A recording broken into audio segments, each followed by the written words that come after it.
Yeah, no, it's nothing like a hit single. On your third album, we noticed there was no Steve Hurley on the album. I mean, Yeah.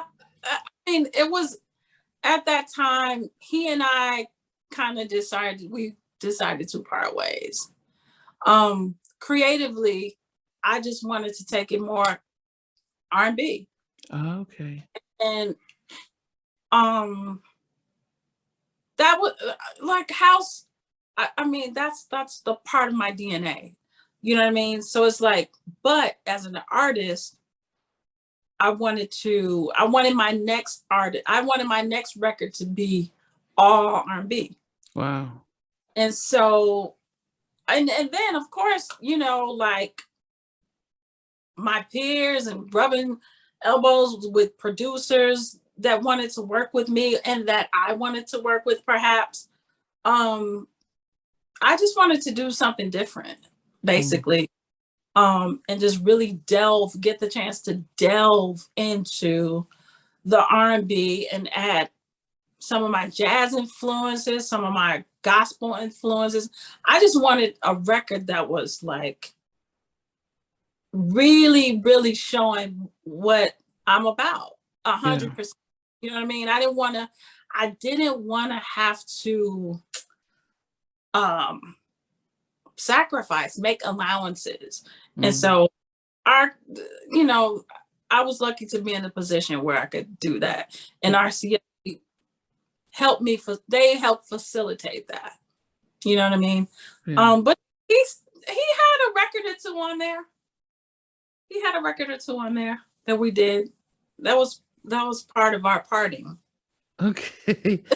What was your, because about 99, you know, we were getting a lot more hip hop artists taking R&B beats and actually the charts became hip hop and R&B as opposed to just R&B. So we noticed there was an influx. And the landscape was changing really quickly. How did you think that affected how the third album performed? And a lot. Here's the thing, it's like there was so much going on at that time.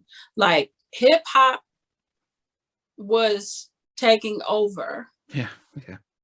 Because ironically, it's like, let's just be honest, R&B helped usher in a lot of hip hop at the time, as far as the mainstream. Yeah. For example, because there were like hip hop artists that I did hooks for. You know what I mean? Like around that second album time, it was like they were all up and coming. Yeah. But actually, with Common, he's from here. So I think right before, that was after I Will Survive, he and I reminded me of Seth. That was a pretty decent record for him. That was like just before he totally just blew. Yeah. And it was like, that was an example of R&B ushering in hip hop. Yeah. But hip hop just took over. Cause I don't know if are you into hip hop a lot at all? Yeah, I mean, so I wasn't, when I moved to America, I wasn't very much into the East Coast, but I liked the West Coast because it was very influenced by R&B. And I know Diddy used to use a lot of that. So so the ones that crossed over, I was very much into that because I'm more R&B. Yeah. And it's like the record that I was on with Common, he had Lauryn Hill on there. There was a lot of really dope R&B artists on there. And I think on his album. On that album, I think it was instrumental. I think that helped the success of that album. He's a brilliant artist. I love him. In fact, his record, I Used to Love Her, I think that was like the biggest hit for me. You know, but my point is, I think R&B helped usher in hip hop, but I don't think that hip hop, when it became the end all be all for the industry, it's everything. I don't think it reached back enough to R&B as far as like saying, okay, you did this for me, let me do this for you. Yeah. That's how I feel about that. Because now now they're singing their own hook. Yeah, yes, it's Okay, we or maybe, you know what I'm saying? But so anyway, by the time that record came out, hip hop had taken over, and there was this big turnover in the industry altogether. Yeah, they're merging. Yeah, the labels were consolidating. I remember RCA did a sweep. They dropped like 80% of their roster. I was lucky enough to stay. You know, had a successful record for that. But there was so much turmoil and all this. And then I don't know if you remember when radio, that's when radio was consolidating. Yeah. The local stations were dying and everything was being consolidated. Yeah. And the playlists were getting smaller. Yeah. So it was like, remember that's when the whole the playlist where you hear the same song a million times. Yeah. That's when all that stuff was starting. I can't remember the company that started taking over the stations, but yeah, I remember that. Yeah, I remember Sirius. They were buying up stations. BET got sold to Viacom, so we went watching Video Soul and yeah. So So it's like I really think that album got caught up in just the turmoil of it all, and I think it was the transition of hip hop. I mean, of R&B dying off.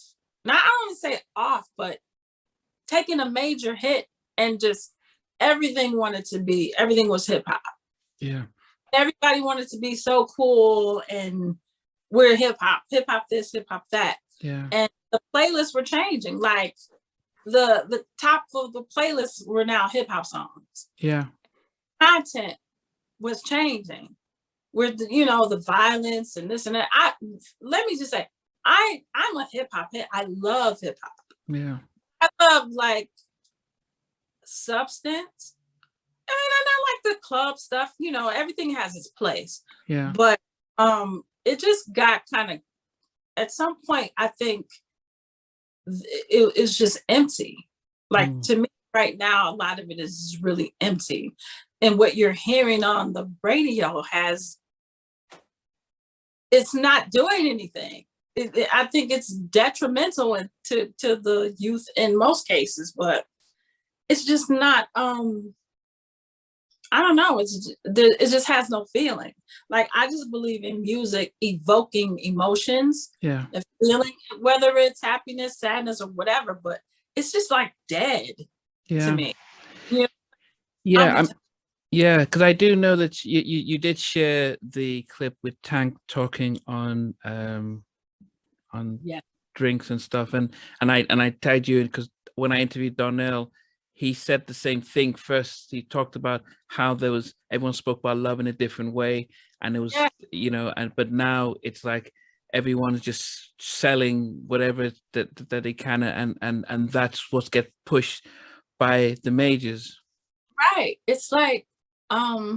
That so resonated with me because actually, and I watched Drink Champs. I hadn't watched that episode. I saw Nikki Gilbert, she and I follow each other. She had posted it. And I saw it from her. And I was like, girl, I'm posting this too. But yeah, it's like everything he said resonated with so many people because that's just where we are right now. And it's like, it's so deep rooted.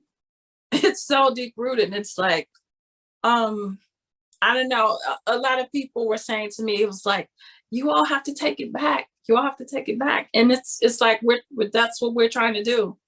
But it's like, we have to strategically find a way to do that with or without radio. Thanks for watching. Please remember to subscribe to the channel, but most importantly, to press the notification bell so that you can be notified when we do have a new interview. Loads to come, but thanks a lot for watching.